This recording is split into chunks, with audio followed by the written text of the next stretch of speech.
2019년 12월 31일 중국 보건당국은 우한의 대형 수산시장 관련자들의 중증호흡기 집단 감염 사례를 최초로 보고했습니다. 이후로 우한은 팬데믹 진원지라는 오명을 얻지만 사실 우한은 중국에서 역사적으로나 정치 경제적으로 단순한 도시 이상의 의미를 갖고 있습니다. 오래전부터 호수가 많다 보니 호수가 많다는 거죠. 물고기와 쌀이 풍부해서 어미지향으로 알려졌고 양쯔강이라고 부르는 장강을 끼고 3,500년 이상 발전한 도시가 우한입니다. 당나라 시성투보가 칠원율시 등고에서 부진장강 공골레라고 노래한 장강이 한강과 합류하는 곳이 바로 우한입니다. 이렇게 수로와 함께 철도로 중국 전역을 사통팔달 연결하는 교통의 중심지 역할을 하다 보니까 우한은 과거부터 중국의 심장 또는 배꼽이라는 별명을 갖고 있었습니다. 또 역사적으로는 1911년 10월 10일에 우한에서 신혁명이 발생해서 청나라가 무너지고 중화민국이 건국하는 계기가 되었습니다. 앞으로 말씀드리겠지만 우한은 현대 초고밀도 도시의 명암을 상징적으로 보여주는 단적인 사례라고 하겠습니다. 마침내 신종 코로나 바이러스로 분류된 감염병의 전파력과 치사율에 주목한 WHO는 글로벌 공중보건 비상사태를 선언합니다. 2020년 3월 11일 기준으로 100개국 이상에서 바이러스의 유행이 확인되고 수천 명이 사망하는 한편 매일 수천 건의 확진자들의 사례들이 발생하자 WHO는 감염병의 최고 경보 수준에 해당하는 팬데믹으로 방역 단계를 상향해서 조정했습니다. 미국의 질병통제예방센터는 코비드19를 퇴치할 백신이 존재하지 않는다는 것, 그리고 현재까지는 코비드19에 적합한 항바이러스 치료제가 따로 없다는 내용을 공식적으로 발표합니다. 중국을 비롯한 세계 각국은 치료제와 백신을 확보하기 전까지 취할 수 있는 효과적인 조처로서 국가 간 이동 제한이나 공공장소의 폐쇄, 휴교 및 집단 모임 금지 등을 서둘러 추진합니다. 팬데믹의 완벽한 진압이 간단하지 않다는 게 지금까지 전문가들의 대체적인 예상입니다. 그 이유로는 먼저 치료제와 백신을 단기간에 확보할 수 있는지 여부가 확실하지가 않습니다. 무증상 기간에도 바이러스 수치가 높고 전염력 역시 비슷한 유전자를 가진 사스에 비해서 압도적인 코비드19를 제압하지 못하면 과거 전 세계적으로 대략 4천만 명의 사망자를 기록한 이른바 스페인 독감의 전철을 밟을 수 있다는 우려가 제기되고 있습니다. 1918년 조선총독부 통계연감에 따르면 당시 우리나라에서는 759만 인구 가운데 288만 4천 명이 스페인 독감에 감염되어서 14만 명이 사망합니다. 전체 인구 100명 중 1명꼴로 희생자를 낸 겁니다. 아울러서 코비드19가 유전적 변형을 일으켜 마치 풍토병처럼 자리를 잡거나 스페인 독감 사례처럼 계절 변화에 따라서 팬데믹이 반복해서 발생할 가능성 역시 고려하지 않을 수가 없습니다. 그리고 백신을 성공적으로 확보해서 팬데믹이 진정 국면에 들어서더라도 조건만 맞으면 언제든지 보다 더 강력한 감염병이 출현해서 전 세계로 퍼져나가는 최악의 가능성은 상존합니다. 어쨌든 유발 하라리의 지적처럼 현재 팬데믹의 상황을 전반적으로 조망해보면 가까운 미래의 안전을 담보하는 확실성은 어느 곳에도 더 이상 존재하지 않습니다. 그런 이유로 해서 선택의 자유는 최고치에 도달하고 완전히 비현실적으로 보였던 것들이 갑자기 이루어지고 수십억 사람들을 대상으로 하는 전대미문의 실험이 진행 중입니다. 미래학자 토마스 프레이 역시 지금의 팬데믹을 인류 역사상 가장 값비싼 위기라고 정의합니다. 프레이는 향후 인류는 식품, 항공, 교육 등을 재건하는데 전무후무한 비용을 지출할 것이고 기존의 패러다임이 완전히 바뀔 완벽한 폭풍 가운데 휩싸일 것이다, 이렇게 예측을 합니다. 한마디로 돌연변이라는 뜻의 블랙스완 가운데 블랙스완을 현재 목격하는 대변역 직전에 있다는 것입니다. 실제로 경제적 차원에서는 개방경제와 자유무역 중심의 세계 경제체제 붕괴 조짐과 함께 20세기 중반 이후 국제사회를 주도한 세계화의 퇴조가 거론되고 있습니다. 팬데믹에 적절히 대처하지 못한 각국의 정치 리더십이 도전받고 사회에선 비협력과 부동성 문화로 급속히 전환 중입니다. 이런 낯선 현상은 교육계 역시 마찬가지입니다. 미국의 사례를 보면 일부 대학은 재학생들의 자퇴로 인한 재정 문제로 폐교했을 뿐만이 아니라 조만간 상당수 대학이 정원을 채우지 못한 채 사라질 것이다 이렇게 예상을 했습니다. 어떤 면에서는 20세기 중후반부터 일각에서 꾸준히 제기해온 이른바 탈학교화라는 개념이 팬데믹 덕분에 물리적 공간에서 본격적으로 현실화하는 양상입니다. 교회와 교회 교육 역시 코로나 바이러스 팬데믹이 초래한 위기와 그 영향으로부터 자유롭진 않습니다.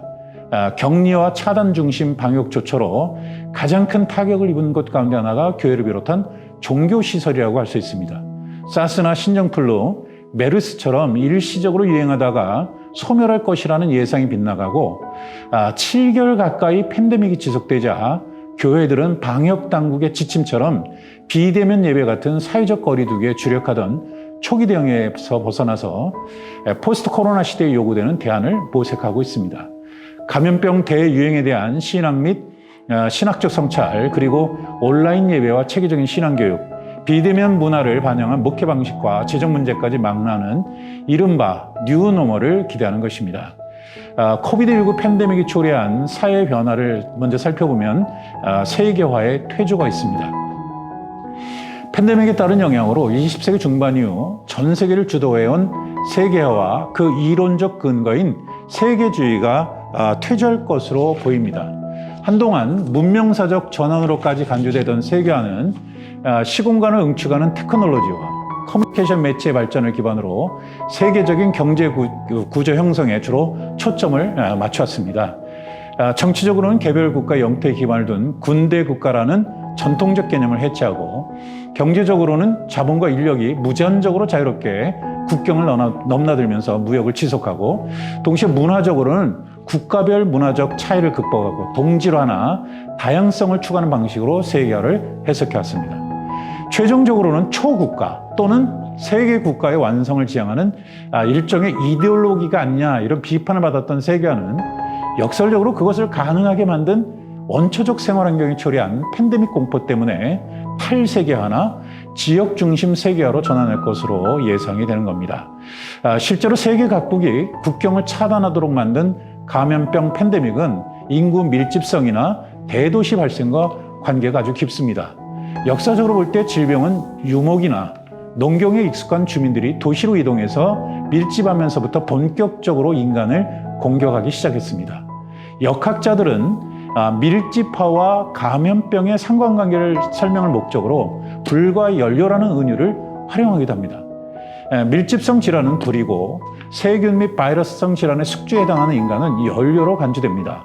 본격적인 도시화 이전까지는 특정 질환이 동물 숙주를 떠나서 마을이나 유목 집단을 감염시키더라도 소수 집단인 경우에는 곧장 모두 사망하거나 면역력을 확보하는 것으로 종결됩니다. 이처럼 수용적 숙주라는 연료가 고갈되면 밀집성 질환이라는 불은 곧장 소멸하는 것이죠. 반면에 우한의 경우처럼 혹은 우리나라의 대구처럼 초고밀도 군집 생활이 가능한 도시들은 대규모 감염병의 온상이 되었습니다.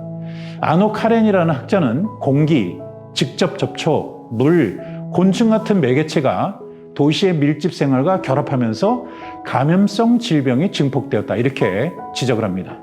총균세로 유명한 제러드 다이아몬드는 농업과 세계적 교역로의 개발을 팬데믹 원인에 추가합니다. 유목민이나 수렵 채민민은 특성상 한 곳에 정착하지 않아서 바이러스의 위협을 벗어날 수 있었습니다. 반면에 채집보다 대략 100% 이상 효율적으로 토지를 활용하는 정주형 농민들은 병균에 오염된 분뇨라든지 설치류 동물의 피해자가 되는 경우가 많았습니다. 다이아몬드에 따르면 교역로 발달 역시 로마 시대 이후 유럽과 아시아, 북아프리카를 효과적으로 연결하는 일종의 거대한 세균 번식장을 형성하게 됩니다. 덕분에 2세기 중반에는 천연도로 수백만의 로마 시민이 사망했고, 불규칙하게 출현하는 흑사병은 6세기와 14세기에 걸쳐서 상당한 피해를 입혔습니다. 다이아몬드는 그런 측면에서 항공기처럼 시공간을 응축하는 그런 교통망 때문에 세계는 세균의 도가니가 될 것이다 이렇게 경고를 했는데 그게 현실화된 거죠. 초연결 사회를 포기하지 않는 이상 앞으로도 지속될 인구 밀집성과 대도시, 교역로의 확대는 코비드19를 비롯한 다양한 감염병 확산을 초래해서 지역 중심 세계화를 초래할 가능성이 높습니다. 팬데믹이 초래한 두 번째 변화는 디지털 문화의 가속화입니다. 대부분 예상하는 것처럼 팬데믹은 디지털 문화를 한층 더 강화하고 있습니다. 원격 교육, 원격 진료, 또 원격 근로 분야를 중심으로 디지털 전환이 가속화할 전망입니다. 팬데믹 이전까지 교육계는 디지털 매체에 대한 평가가 사실 엇갈렸습니다. 디지털 지지자들은 인터넷이라는 글로벌 매체는 우주를 압축하고 민족 간 대화를 북돋으며 전 지구 차원의 이해도를 증진시키고 인쇄술이나 화약의 발명처럼 세계를 더 이상 되돌릴 수 없는 방식으로 바꿔놓을 것이다 이렇게 예상을 했습니다. 일각에서는 거기서 더 나가서 인터넷 버추얼 스페이스를 비롯한 디지털 기술 역시는 거의 신비에 가까운 특질을 부여받았다 이렇게 선언했습니다. 디지털 테크놀로지 확산을 위해서 어린이들에게 컴퓨터나 아이패드를 공급하는 교육 테크놀로지 운동이 등장할 정도였습니다. 디지털 테크놀로지와 교육의 상호 결합이라는 것은 사실 어떻게 보면 정치 경제적 이유는 물론이고 칸 아카데미나 무크 같은 원격 교육이 충분한 성과를 거두지 못했다는 이유로 비관론자들로부터 상당한 비판을 받았습니다. 이런 부정적 상황은 코비드19 방역의 일환으로 비대면과 사회적 거리두기 중심으로 생활 문화가 바뀌면서 극적인 전환점을 맞고 있습니다. 토머스 프레이는 팬데믹의 영향으로 디지털 차원에서 다음처럼 세 가지 방향으로 변화가 진행될 것이다 이렇게 예상한 바가 있습니다. 첫째는 비접촉 기술의 급속한 발전입니다. 프레이는 비행기 승객이 탑승부터 좌석까지 일체 접촉이 배제된 최근 항공산업의 변화를 앞으로 전개될 비접촉 문화의 전형적인 사례를 제시하는데 이런 현상은 사회문화 전반으로 확대될 것입니다. 둘째, 세계 각국은 비가시적인 위협을 감시하기 위해 인공지능 탐지 네트워크 활용을 본격화할 것입니다. 이로써 무력으로 세계를 지배하는 시대는 이미 끝났다. 이게 프레이의 주장입니다. 셋째, 국가의 감시가 강화됨에 따라서 인권보호 문제가 대두할 것이다. 이런 주장을 하는 것이죠. 이런 인권의 차원에서 이른바 잊힐 권리나 물리적으로 보이지 않을 권리 그리고 전혀 감지되지 않을 권리가 논란이 될 수 있다는 겁니다. 프레이의 예상 중 특히 비접촉 기술 발전과 개인정보 처리에 관해서는 현재 다양한 의견들이 제시되고 있습니다. 팬데믹이 가속화하는 온라인과 오프라인의 급격한 결합은 결국 디지털 네트워크 문화로 한층 더 구체하겠지만은 대면 상호작용의 부재에 따른 접촉 느낌 그러니까 영어로는 텐저빌리티라고 이야기를 하는데요. 이 텐저빌리티의 상실을 어떻게 보완할 것인가 이게 이제 줄곧 문제점으로 지적이 됩니다. 이와 관련해서 최근에 증강현실 AR이라고 합니다. 그리고 가상현실 또는 둘을 동시에 운영하는 혼합현실이 있습니다. 증강현실의 경우는 이제 그림에서 보시는 것처럼 사물에 우리들이 살아가는 이 현실의 그 영상을 마치 합친 것처럼 포개는 것을 이제 증강현실이라고 하죠. 그림에서 보시면은 이게 이제 그 BMW에서 운영하는 그 대리점에 차가 한 대도 없습니다. 그냥 스마트폰으로 앱을 가지고 마치 차 내부를 들어가서 보는 것처럼 속속들이 볼 수 있도록 해준 프로그램이 탱고라는 프로그램인데 이게 이제 전형적인 증강현실이고요. 또 하나 이제 그림을 보시면은 이거는 이제 포켓몬고라고 아마 얼마 전에 뭐 우리나라는 물론이고 세계적으로 아주 열풍이 불었었는데 어딜 봐도 사실 그 육안으로는 보이지 않는 몬스터들이 포켓몬이 이제 보이는 거죠. 그럼 그걸 잡는 건데 이게 이제 현실과 가상을 합친 증강현실 개념입니다. 그리고 가상현실 VR이라는 거는 많이 얘기를 들으셨을 텐데 이거는 현실과 전혀 무관하게 존재하는 그런 실제입니다.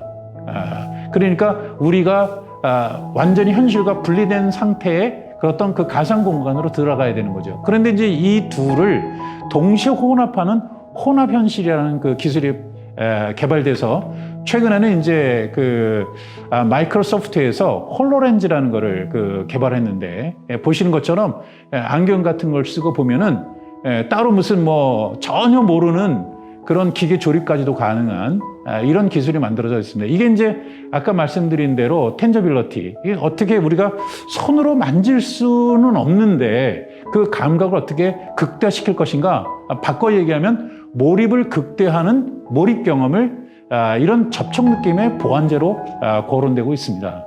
실제로 몰입 경험은 팬데믹 이전부터 산업계와 의료계는 물론이고 교육계 전반으로까지 확산 추세에 있습니다. 또 다른 대안은 인간과 컴퓨터, 물리적 환경이라는 삼각체제의 상호작용에 초점 맞춘 HCI라는 게 있습니다. Human Computer Interaction이라고 하는데요. 이게 이제 우리나라에는 아직 학과로 존재하지 않지만 미국에 이제 오래전부터 이게 학과로 존재하는, 독립학과로 존재하는 학문의 분야입니다. 이 HCI 같은 경우에는 디지털 물리적 도구로 제작한 디지털 물리적 사물을 실생활에 어떻게 직접 활용할 것인가, 또는 디지털과 물리적 세계 경계를 어떻게 제거할 것인가, 이런 것들을 연구하는 것인데, 이런 것들이 어떤 실제로 우리들이 마치 생생하게 경험하는 것처럼 그거를 경험하는 데 도움을 주지 않겠는가, 이렇게 이야기를 합니다. 그림에 보시면 이제 이게 다마고찌라는 거죠. 이 다마고찌는 뭐 우리나라에도 지금까지도 초등학교 문방구 앞에서 팔리는 걸로 알고 있는데, 실제로 이 다마고찌는 이거는 아이들 장난감이 아니라 미국의 HCI 전공 교수가 미국의 10대 청소년, 특히 흑인 소녀들의 기대하지 않았던, 뭐 생각하지 않았던 그런 임신을 예방하는 성경용으로 만든 프로그램이 다마고찌입니다. 다마고찌 보시면 뭐 잘 아시지만 이게 동물을 키우는 거잖아요. 근데 원래는 동물을 키우는 게 아니라 아기를 키우는 겁니다. 이 아기가 프로그램 안에 들어가 있어서 청소년들이 수업을 듣는데도 뭐 우유 달라, 뭐 기저귀 달라. 실제로 이 아이를 육아하는 게 이게 결코 쉬운 일이 아니구나. 이제 그거를 그 프로그램을 통해서 알게 되고, 그러면서 이제 자연스럽게 성교육에 접할 수 있도록 만든 그런 도구인데, 이걸 이제 일본에서 구입해가지고 그 판권을 사서 이게 동물로 바꿔서 세계적으로 아주 히트를 친 상품이 되었죠. 그러니까 이런 것들이 이제 HCI 작품이고요. 또 하나는 뭐 우리가 지금 컴퓨터 자판에서 해방되도록 만든 마우스, 이것도 이제 HCI에서 만든 그런 개발품입니다. 이처럼 이제 디지털과 물리적 세계의 경계를 허물기 위해서 노력을 하는데, HCI가 이게 이제 앞으로 도움이 될 수 있다, 교육에도 유용할 것이다, 이렇게 평가가 되고 있습니다. 유발 하라리가 지적한 개인정보 보호 전쟁 역시 해결이 간단하지는 않습니다. 일각에서는 구글과 같은 글로벌 IT 기업의 과도한 개인정보 수집과 상업적 활용을 문제 삼듯이 국가가 방역 목적으로 개인들을 추적 및 관리하면서 축적한 데이터의 무차별적 활용과 빅브라더의 사회의 도래를 염려하는 겁니다. 과거의 아시아적 가치 논쟁을 연상시키는 감염병이 창궐하면 방역 같은 대규모 조치들이 군사적 규율에 의거할 수밖에 없어서 오히려 강한 국가가 필요하다, 이렇게 주장을 하는 거죠. 그림에 보시면 첫 번째 그림이 이제 아감벤이죠. 이탈리아 철학자고요. 두 번째는 슬레보의 지젝이라고 유고슬라비아의 철학자입니다. 이렇게 의견이 충돌하는데, 지젝 같은 경우에는 아감벤처럼 통제를 두려워하는 거, 이런 거는 허황된 두려움이다. 그런 측면에서 볼 때 일부 유럽 언론이 한국의 이 팬데믹 대처 상황을 문제 삼는 것은 오류에 불과하다. 더 나아가서 한국, 그 다음에 대만, 홍콩, 뭐 이런 나라의 팬데믹 대처는 거의 기적적이다, 이렇게까지 이야기를 합니다. 지젝 같은 경우에는 국가의 법과 관련해서 아주 중요한, 우리에게 인사이트가 되는 중요한 개념을 소개를 합니다. 복종하되 사유하고 생각의 자유를 지키라. 복종하되 사유하고 생각의 자유를 지켜라. 이게 칸트의 이성적 공적 사용이라는 개념인데요.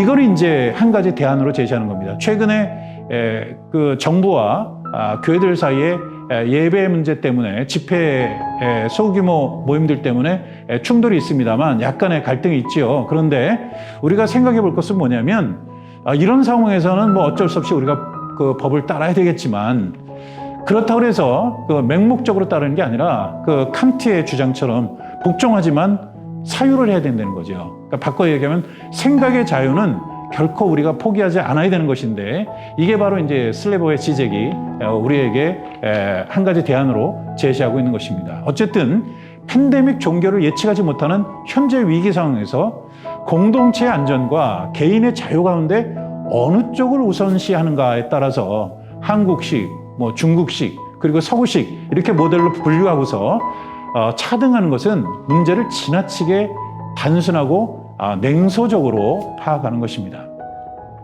팬데믹이 초래한 교육체제의 변화는 다음과 같습니다. 코비드19 팬데믹의 영향으로 교육체제 전반이 새롭게 재구성되고 있습니다. 감염병 확산 예방을 위해서 100개국 이상이 전국적으로 교육시설을 폐쇄한 바 있습니다. 이에 따르면 전 세계적으로 대략 한 9억 이상의 학생들이 학교 폐쇄 조치에 따른 부정적 영향을 받았다고 보고합니다. 팬데믹의 교육적 영향 가운데 하나는 소득 격차에 따른 학습자들의 교육 기회 박탈을 꼽을 수가 있습니다. 감염병 확산 방지를 위해 학교가 폐쇄되자 저소득층 자녀들은 학교에서 더 이상 무료 급식을 제공받지 못했을 뿐더러 수업을 대체하는 디지털 교육 환경에서도 대부분 소외되었습니다. 이것은 각국 교육정책 담당자들이 처음부터 충분히 예상하지 못한 부분이고, 팬데믹의 이면에서 만들어지는 사회적 위기가 교육 성취의 격차를 강화하는 사례라고 할 수 있겠습니다. 그러니까 디지털 격차는 OECD 국가들의 경우에도 역시 예외가 아닙니다. 일본의 일부 지구대학들은 원격 교육에 필요한 인프라, 그러니까 초고속 인터넷망과 노트북 이런 것들을 갖추지 못해서 불가피하게 현재 위험에도 불구하고 대면 교육으로 전환한 바가 있다고 합니다. 팬데믹의 영향에 따른 교육의 변화에는 학교로 대표되는 공교육기관의 역할 축소, 그에 따른 부모와 가정의 역할 확대가 포함이 됩니다. 그들은 가끔 학생들의 등교 연기와 학교시설 폐쇄에 따른 학습 손실을 인터넷 기반 원격 교육과 가정 교육으로 해결하려고 시도하고 있습니다. 이런 교육 정책의 방향은 결과적으로 두 가지 차원에서 학교 교육의 변화를 요구하는 결과를 낳았습니다. 즉, 교사 주도의 전통적 학교 수업의 효율성에 대한 회의와 함께, 의심과 함께 교사의 역할 전환의 필요성이 동시에 제기된 겁니다. 포스트 코로나 시대에는 교사가 정보나 주제를 학습자들에게 전달하는 그런 전통적인 역할로서의 통로 기능보다는 오히려 일종의 가이드나 코치의 역할이 더 적합하다는 것입니다. 팬데믹이 종결되더라도 교수, 그러니까 티칭 중심의 지식 전달은 계속해서 원격 수업으로, 교사 학습자들의 직접적인 대면 교육은 인성 교육에 집중하자라는 의견이 제기됩니다. 교육계의 또 다른 변화는 가정과 학교 간의 교육 책임 전이 현상입니다.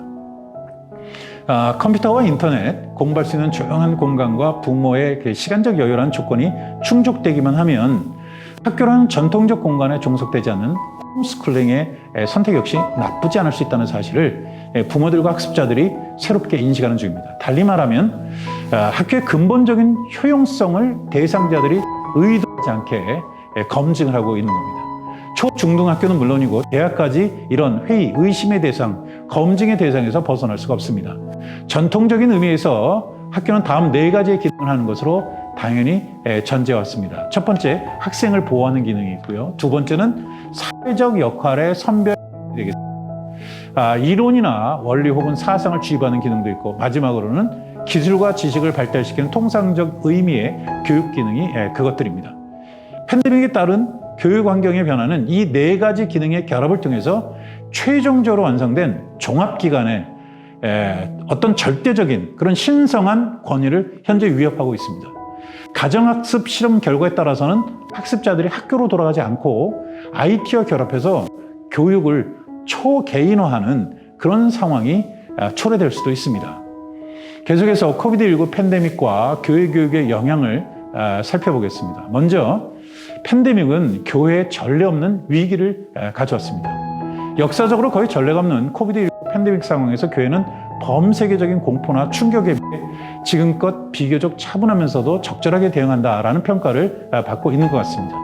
지역 교회들은 팬데믹의 진행에 주의를 기울이면서 각국 정부 보건당국의 방역 지침대로 불필요한 모임들을 자제하거나 사회적 거리두기를 실천하는 한편, 신앙생활의 중심으로 간주하는 예배 역시 안전을 위해서 한동안 비대면으로 진행했습니다. 현재는 온라인과 오프라인 예배를 병행하고 있죠. 뿐만 아니라 직간접적으로 지역사회를 위한 다양한 봉사를 추진하고 있는데, 이것은 일괄적인 것이라기보다는 어떤 면에서 고대부터 감염병 팬데믹에 적극적으로 대처하면서 획득한 역사적 지혜라고 볼 수가 있겠습니다. 전 세계적으로 충격과 공포를 야기하고 있는 코비드19 팬데믹은 세계 어느 곳도 더 이상 안전할 수 없고, 과도한 물질적 번영의 추구는 축복이 아닌 재앙이 될 수 있다라는 성서의 교훈을 새삼 일깨우고 있습니다. 포스트 코로나 시대에 교회가 극복해야 할 위기들을 개략적으로 정리하게 되면 다음과 같습니다. 먼저, 교회가 디지털 문화에 적응하지 않을 경우에는 더 이상 생존을 담보할 수 없는 상황으로 진전하고 있습니다. 상당수 교회들이 가상세계로 옮겨가는 것을 여전히 망설입니다. 그렇지만 코로나 바이러스 팬데믹은 디지털 원주민에 해당하는 청소년과 청년 세대는 물론이고 일반 장년 교인들까지 디지털 환경에 적응하지 않을 수 없는 디지털 이민자 행렬에 동참하도록 몰아세우고 있습니다. 위기에 직면한 교인들은 팬데믹 초기와 달리 더 이상 온라인으로 예배에 접하는 것을 어색하게 받아들이질 않습니다. 디지털 온라인 방송을 통해서 케언 크로스와 힌센이 강조한 바 있는 거리, 간격의 소멸과 그리고 시간의 소멸을 직접 몸으로 경험하고 파악했기 때문입니다. 교회 내부의 매체 환경 역시 준비된 인적 자원의 확보와 무관하게 하비 콕스가 1960년대부터 줄곧 지적해온 매스미디어 기반 전자교회, 이거는 TV, 라디오입니다. 이런 전자교회에서 컴퓨터 기반의 인터넷 기반의 온라인 네트워크 중심의 디지털 교회로 급속하게 전환하고 있습니다. 둘째는 갑작스러운 권위의 몰락에 교회가 적절하게 대처할 필요가 있죠. 쿨터는 종교개혁은 어째서 늦었는가라는 유명 논문에서 루터가 등장하기 훨씬 전부터 이미 도덕적으로나 교리적 위기가 상존했음에도 불구하고 종교개혁이 발생하지 않은 원인을 새롭게 규명하려고 시도했습니다. 쿨턴에 따르면 루터의 종교개혁과 이전 시대를 구별하는 경계가 된 게 바로 흑사병이라는 겁니다. 흑사병의 발병으로 도덕적으로나 교리적 문제도 불구하고 명맥을 유지해온 중세교회의 지도력이 사망 선고를 받았다는 겁니다. 이처럼 역사를 돌이켜보면 팬데믹 이후에는 반드시 기존 질서의 몰락이 뒤따랐다는 것을 확인할 수 있습니다. 흑사병은 중세 질서를 와해시켰을 뿐만 아니라 그보다 훨씬 전에 로마 제국을 쇠락의 길로 이끌었습니다. 이것은 건강한 젊은이나 임산부의 목숨을 공격했던 스페인 독감과 달리 노인과 기저질환자를 위협하는 코비드19 팬데믹 상황에서 상당수 청년들이 교회와 거리를 유지하려는 그런 상황을 이해하는데 일부 단서가 될 수가 있겠습니다. 셋째, 경제적인 문제로 교회 간 통합 사례가 증가할 것으로 보입니다. 지속적인 팬데믹의 영향으로 거의 70%에 가까운 교회들의 재정이 감소하고 있습니다. 일반 중소기업이나 자영업자들이 겪는 어려움을 소규모 교회들 역시 동일한 수준에서 겪고 있는 겁니다. 교회들의 죽음은 안타깝지만 더 이상 미국 교회들만의 문제로 간주할 수 없는 실정입니다. 교인들의 출석과 관련해서 8할의 법칙이 6할의 법칙으로 바뀌고 있습니다. 톰 레이너는 대략 200명 정도 수용할 수 있는 공간을 확보하고 있는 그런 교회들이 대개 한 160명 정도가 출석하는 게 일반적이라고 봅니다. 그런데 팬데믹 이후로는 사회적 거리두기 영향으로 120명으로 감소했다고 추정합니다. 미국에서는 어느 정도 규모가 되는 교회들이 앞장서서 재정적으로 어려움을 호소하는 소규모 교회들과 일종의 자매결을 맺는 것으로 현재 문제를 해결하고 있습니다. 교인들의 숫자나 재정이 넉넉한 건강한 교회들이 대개 1년간 인적 물적 자원을 지원해서 마치 가족의 일원처럼 성장하도록 도움을 제공하는 것이죠. 네 번째, 교회가 맞이하고 있는 위기는 전통적인 교회 문화가 소멸하거나 기초부터 변형되고 교회 공간의 재배치 작업이 활성화되는 것입니다. 팬데믹의 강력한 영향 가운데는 교회가 전통적으로 보존해온 예전 리털지와 교회 문화의 전반적인 해체를 꼽을 수가 있습니다. 교회들이 감염병의 충격을 극복하고 과거처럼 성장을 지속하더라도 소규모 예배가 새로운 기준으로 자리 잡게 될 것으로 예상이 됩니다. 예컨대 일반적인 사회생활처럼 악수라든지 가벼운 포옹 같은 이런 신체 언어로 친근한 감정을 표현하는 인사법은 앞으로 더 이상 교회 안에서 찾아보기가 어렵습니다. 이 사회적 거리 두기가 기독교의 전통을 영구적으로 변화시키는 거죠. 이렇게요. 낯선 접촉에 대한 두려움과 함께 익명성, 그리고 더 나아가서 해방감을 향유할 목적으로 착용한 마스크 때문에 정서 교류가 제한적일 수밖에 없는 대중과의 커뮤니케이션을 위해서 새로운 디지털 커뮤니케이션 전략을 우리가 다각도로 모색할 필요가 있겠습니다. 성찬식이나 유아세례, 혼인과 장례 예배, 그리고 기타 절기 예배들의 진행 절차와 거기에 활용되는 소품들 역시 새롭게 구성될 뿐 아니라 교제의 핵심을 차지해온 공동 식사의 존속 여부가 불분명해지고 있기 때문에 어떻게 전체가 함께 어울리는 그런 프로그램을 우리가 구성해낼 수 있을 것인가, 많은 고민이 필요한 겁니다. 비좁은 공간이 선호되지 않다 보니까 교회 내부에 충분한 공간을 확보하기 위한 재설계와 통합이 진행될 것으로 보입니다. 이 작은 교회들에게는 참 어려운 일입니다. 팬데믹은 기존의 교육 신학을 새롭게 재구성하도록 요구를 합니다. 먼저 번영대 창조 질서의 보전입니다. 코비드19는 결정적인 재앙이 분명합니다. 그런데 또 다른 측면에서 볼 때 전 세계가 지금까지 무엇을 지향해 왔는지 구체적으로 확인시키는 결정적 계기가 되고 있습니다. 교회들의 세계에 민낯이 드러나는 것이지요.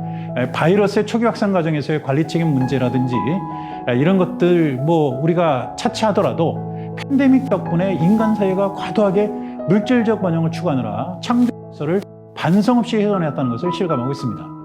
코로나 바이러스 때문에 인력이 드물어지니까 베네치아 가로지르는 운하들이 갑자기 맑아져서 해파리들이 헤엄치고 베네치아의 건물들이 투명한 물에 반영된다는 그런 소식이라든지 매년 봄철에 예외 없이 그 날아드는 황사 스모그가 드물어지고 전 세계적으로 공기오염도가 반감했다는 그런 통계가 그 모든 게 사실이었다는 것을 구체적으로 증명합니다. 이 그림을 보시면 여러분들 잘 알다시피 베네치아는 베네치아 출신인 그 음악가 비발디 또 마스크로 유명하잖아요.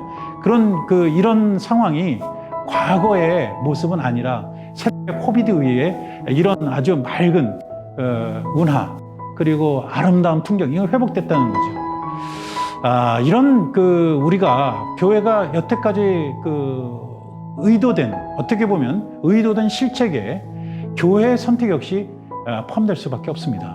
매일 한 종의 생물이 멸종하거나 매년 남한 면적의 4분의 3 크게 열대림이 파괴되고 기후의 균형이 깨져서 지구온난화가 가속하고 10년마다 해수면이 높아진다는 사실을 간과하면서도 개발이 아니라 개발을 함께 지지해왔기 때문입니다. 포스트 코로나 시대에 하나님이 세상을 극진히 사랑하신다는 것, 그리고 기술적인 지배와 인간의 과다한 탐욕으로 창조 질서를 훼손한 잘못을 성찰하면서 또다시 반복하지 않도록 교육해야 합니다. 팬데믹을 비롯해서 이른바 총체적 위협에 직면한 미래는 시간과 더불어 자명하게 다가오는 게 아니라 의식적으로 창조되어야 할 실체이고, 미래가 지니고 있는 고유한 생명의 시간은 인간의 힘에 위임되어 있기 때문입니다. 둘째는 공간 대 시간입니다. 위르겐 몰트만이 종교혁명 그리고 미래라는 책에서 지적한 것처럼 코비드19 팬데믹은 무엇을 신앙생활과 교회 교육의 근간으로 삼아야 할지 역설적으로 제시하고 있습니다. 몰트만의 제안에 따르면 그리스도인들이 추구해야 할 신앙생활의 목적은 공간적 개념이 아니라 시간 속에 다가오는 표현이라고 합니다. 달리 말해서 양적, 공간적 추구보다 질적, 그러니까 시간으로 변화를 모색하는 게 진정한 신앙의 목표라는 것입니다. 이것을 설명하려고 몰트만은 공간 속에서 누리는 자유와 시간 속에서 누리는 자유를 각각 구별합니다. 그리고는 새로운 공간이 존재하는 미국은 공간의 자유를 추구할 수 있지만 유럽은 이미 공간이 가득 차서 공간의 자유가 허락되지 않으니 시간 속에서의 자유를 추구하지 않을 수 없었다, 이렇게 말합니다. 그러면서 덧붙입니다. 새 세계는, 새 정신은 자유를 찾는 편이지만 그것은 한 자리에서 다른 자리로 이동하는 자유가 아니라 우리의 자리를 변화해가는 내면적 혁명을 말한다. 과거처럼 교회학교 학습자들을 확보하기 쉽지 않은 포스트 코로나 시대에는 양보다 질적 변화를 추구하는 교육이어야 합니다. 셋째는 학교 대 공동체입니다. 팬데믹 때문에 각국 정부들이 일정 기간 동안 학교 시설을 폐쇄하자 학부모들과 학습자들이 말씀드린 것처럼 학교의 근본 정체를 부분적으로 문제 삼았습니다. 어원이 한가하다라는 뜻을 가진 말에서 비롯된 이 학교는 더 이상 자유로운 공간이라고 할 수 없었습니다. 교육은 가르치는 내용보다 과정이 중요하고 학습 주제보다는 학습자를 중시하고 세속주의와 과학주의가 아닌 교육의 영적 원천의 회복에 힘쓰고 의무와 외경을 거듭해서 가르치고 강요나 조작이 아닌 대화를 통해서 자신을 드러내고 그리고 닫힌 마음보다 열린 마음을 일깨우는 것이라는 사실을 학교에서는 더 이상 강조하지 않습니다. 그렇다 보니 헨리 나웬의 주장처럼 학교 교육은 경쟁적이고 일방적이고 그리고 단절적 성격의 폭력적 과정에 가깝게 변질하고 말았습니다. 디지털 매체를 통해 학습자 스스로 비대면적으로 정보에 접속하도록 격려하는 포스트 코로나 시대의 교회-학교의 교육은 학교식 수업에서 탈피해서 교사와 학습자가 서로의 잠재력을 일깨우고 쌍방적이고 또 바로 지금 교육 현장에서 실행하는 구속적 과정으로 과감하게 전환할 필요가 있습니다. 교회 교육은 문자 그대로 학교 교육의 대안 교육이 되지 않으면 안 됩니다. 지금껏 논의한 내용을 기초로 포스트 코로나 시대의 교회 교육의 방향을 구체적으로 제안하면 이렇습니다. 먼저 교육의 공간으로서의 오프라인과 온라인의 이질적 특성을 적절하게 고려한 융합 모형의 개발이 필요합니다. 오프라인과 온라인을 결합한 형태 가운데는 모바일 또는 온라인 교회-학교의 운영이 있을 수 있습니다. 이것은 단순히 홈페이지를 운영하는 그런 수준을 탈피해서 지역교회나 또는 교단, 더 나아가서 지역의 중심을 두고 있는 그 교회들 차원에서 온라인 교회-학교를 공동으로 운영하는 것입니다. 1990년대에 등장했다가 논란 속에 사라진 이른바 사이버 교회나 최근 디지털 플랫폼 교회와 이 모바일 교회 학교의 결정적인 차이는 무엇이냐? 그것은 이 온라인과 말씀드린 것처럼 온라인과 오프라인의 결합에 있습니다. 사이버 교회는 가시적 교회에서 비가시적 교회로의 패러다임 전환을 강조하면서 사이버 공간에서만 전적으로 활동하는 사이버 목사와 교인으로 구성된 조직이 실제로 온라인에 독립적으로 존재했었습니다. 반면에 모바일 교회 학교는 사이버 교회와 달리 단독으로 운영하지 않고 교회라든지 혹은 교단의 교육 목적을 구현하는 데 도움이 되는 각종 데이터를 유기적으로 공부하는 그 공간이 될 수 있습니다. 가상 공간의 모바일 교회 학교는 교회 학교 운영에 이해를 두는 기본적인 교육부터 신임교사 교육 또는 교사 재교육, 더 나아가서 고급 기독교 교양 과정을 비롯한 다양한 프로그램들을 함께 운영할 수도 있습니다. 두 번째는 지역교회 수준에서는 블렌디드 러닝 방식을 도입할 필요가 있겠습니다.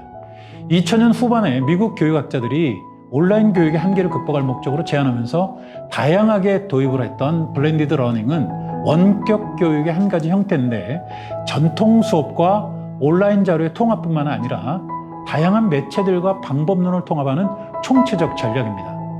일반적 의미로는 온라인 수업, 그러니까 비대면이죠. 그리고 오프라인 수업, 면대면입니다. 이게 혼합된 그런 형태라고 할 수 있겠습니다. 온라인과 오프라인의 학습 환경을 상호 결합한 블렌디드 러닝은 강의라든지 사례 연구 또는 토론, 코칭, 멘토링 이런 다양한 학습 방법론과 연계해서 동시에 구사할 수가 있겠습니다. 협력 학습 역시 가능해서 학습자와 교사, 학습자, 또 학습자 공동체, 학습자와 학습 도구, 학습자와 학습 환경 등의 연계 과정으로도 접근이 충분히 가능합니다. 최근에 팬데믹 상황에서는 시간을 각각 분리해서 온라인과 오프라인 수업을 병행하거나 몇 주는 온라인, 또 몇 주는 오프라인으로만 진행하는 것도 충분히 가능합니다. 세 번째는 가정과의 밀접한 관계를 지속적으로 유지할 수 있도록 홈스쿨링 형태의 교육을 통해 기존 교회 학교의 운영을 보완한다든지 확대할 필요가 있겠습니다. 재택학습으로도 번역되는 이 홈스쿨링은 일반 공교육 제도와 무관하게 부모들이 자녀의 교육을 책임지는 형태입니다.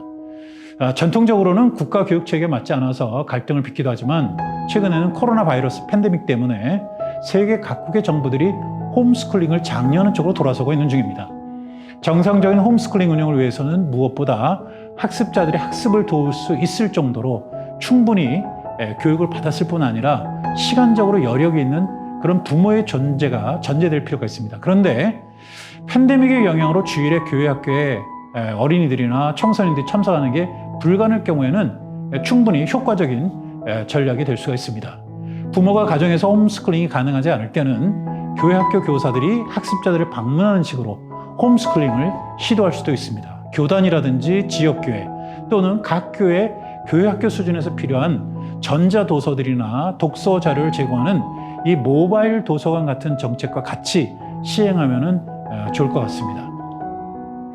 끝으로 교회 학교가 처음 출발 당시부터 줄곧 고수하는 교사 중심 또는 학습자 중심의 그 학교식 수업, 그러니까 스쿨링이라고 하는데요. 이 스쿨링 모형을 보완할 필요가 있겠습니다. 일각에서는 학교 형태의 교회 학교를 비판하면서 세대 간 교육을 강조하거나 교육이란 표현 대신 굳이 형성, 포메이션이라는 용어를 구사하게 됩니다. 파커 파머는 학교 교실의 제4의 커뮤니티라고 할 수 있는 진리의 커뮤니티를 도입하도록 제안한 바 있는데, 이 개념은요, 교회 학교의 발전적 개선에 상당히 도움이 될 것입니다. 파머는 기존의 커뮤니티를 친밀성 중심의 치료 공동체, 상호 연계적인 민간 공동체, 그리고 총체적인 어떤 품질 관리에 주력하는 마케팅으로 분류하고서 하나를 더 추가합니다. 그게 바로 주제 중심의 진리 커뮤니티인데, 이게 바로 이상적인 형태의 커뮤니티다, 이렇게 말합니다. 교사 학습자들은 교실이 아닌 커뮤니티 안의 주제에 집중합니다. 교사와 학습자가 상호 의견을 존중하고 모순을 지적하거나 적극적으로 질문을 던지는 방식으로 도전이 가능한 게 이 진리 커뮤니티입니다.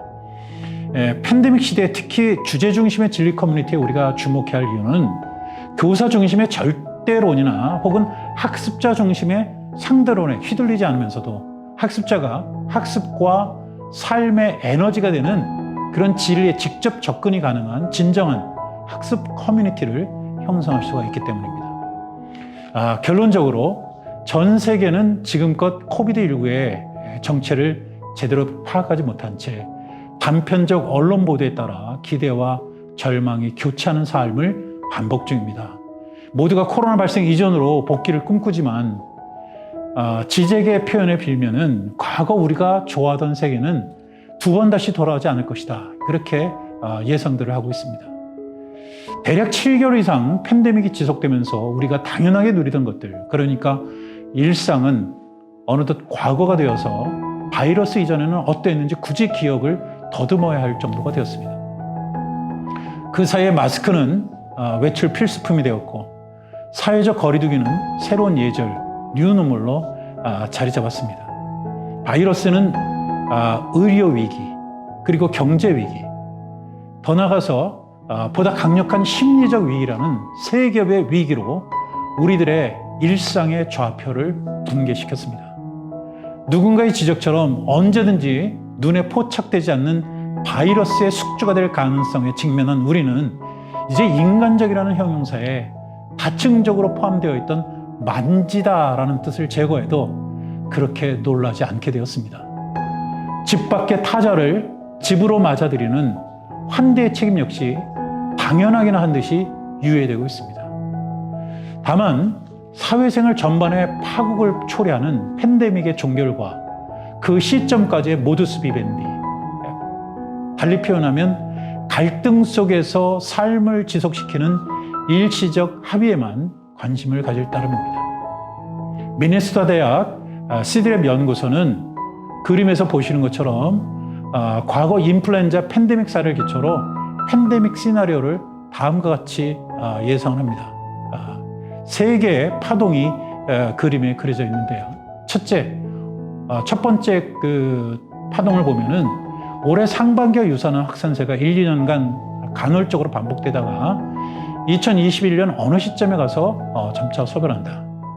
두 번째 파동을 보면은요, 스페인 독감, 그러니까 1918년부터 19년에 있었던 스페인 독감과 2009년, 2010년에 있었던 신종플루처럼 초기 확산세가 여름에 진정되다가 올 가을과 겨울에 더 크게 확산하고 2021년에는 한 차례 이상 소규모 확산이 이어진다. 그리고 세 번째는요, 올해 상반기에 확산세가 진정되고 대규모 확산 없이 감염병 발생이 산발적으로 지속된다. 이 세 번째 시나리오는 과거 사례들에서 구체적으로 등장하지는 않지만 코비드19는 가능성이 높은 것으로 판단합니다. 이 모든 세 가지 시나리오의 공통점은 단기간의 팬데믹 해소와 완벽한 퇴치가 불가능하다는 것입니다.